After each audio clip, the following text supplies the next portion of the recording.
Why do we have limitless imaginations yet think so limitedly? Why are we afraid to dream big, or why do we never even try to expand our dreams? We are afraid, we are consistently preoccupied with failure, fear, and anxiety about the future. Our dreams are so limited that we have no goals beyond basic needs like earning money, getting a job, getting married, buying a car, or buying a house. Get a job! Have you ever asked yourself, how did the world's richest people get rich? Or how did world-renowned successful people become successful? Let me tell you, by dreaming ultra big dreams. Of course, they didn't just dream, but that first stage always began with dreaming. By dreaming really big, by dreaming a limitless dream with infinite horizons. Now, don't tell me the environment was perfect or anything like that. I don't know if you know, but Elon Musk grew up in South Africa until he was 17. I say South Africa folks because there were tribal wars and such in that region at the time. Elon Musk. His childhood was politically and family relatedly troubled. Despite this, the man developed one of the world's greatest visions. He compared the world to a ship taking on water and offered her patents for many of the things he developed to the public and other campaigns free of charge, so we could all unload the ship together. How could anyone, he grew up in South Africa at that time, even think of starting a rocket company? The company?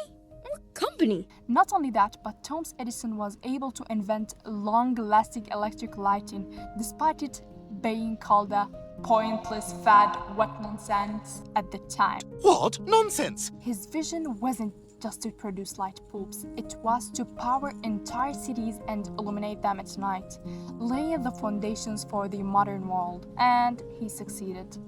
And not only that, the Wright brothers invented the first powered and controlled airplane despite being told, Kinda heavier than your machine fly. Don't be ridiculous. Elon Musk succeeded in bringing his reusable rocket idea to life despite being told this.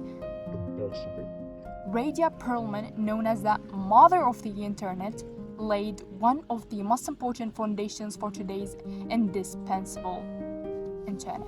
All these world-changing inventions, endeavors, and discoveries began with the magnificent dreams some people dreamed before falling asleep at night. But I'm not gonna fall asleep.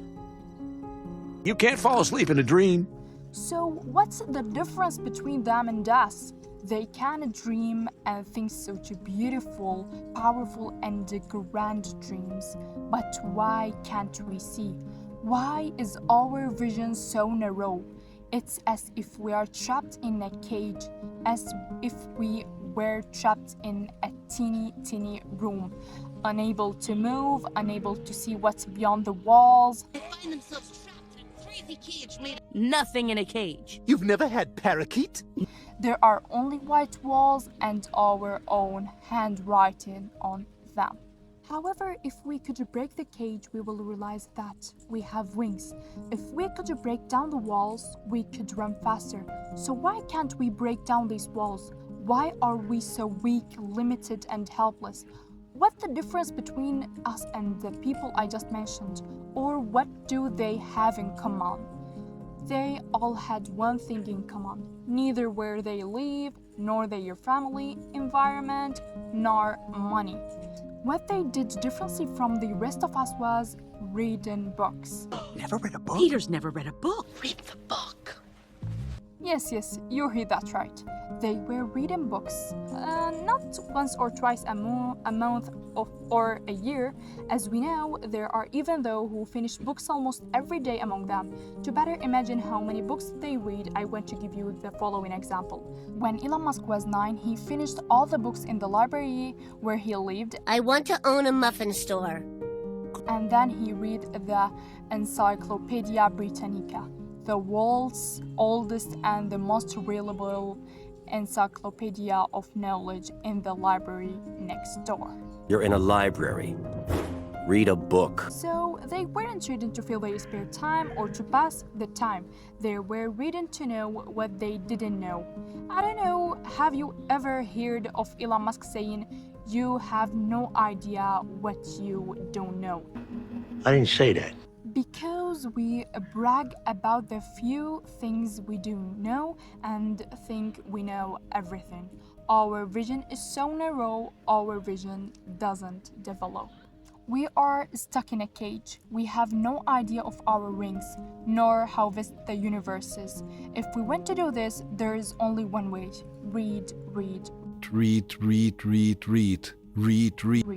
Life isn't just textbooks. It's filled with different sources, novels, encyclopedias, screenplays, poems, epics, fables, and articles. Every book we read is a new vision, a new person, a new universe.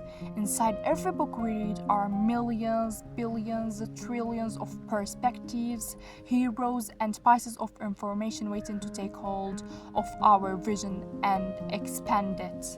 If we view books not as a tool to fill our spare time, but as a part of life itself, as a basic need like eating and drinking, our lives will become a much more beautiful place. The curtains before our eyes will lift, the walls will crumble, and we will begin to see the universe in a multitude of new details, and we will be able to recognize and use our wings. Grab that book that's been sitting on that shelf for years and start reading now.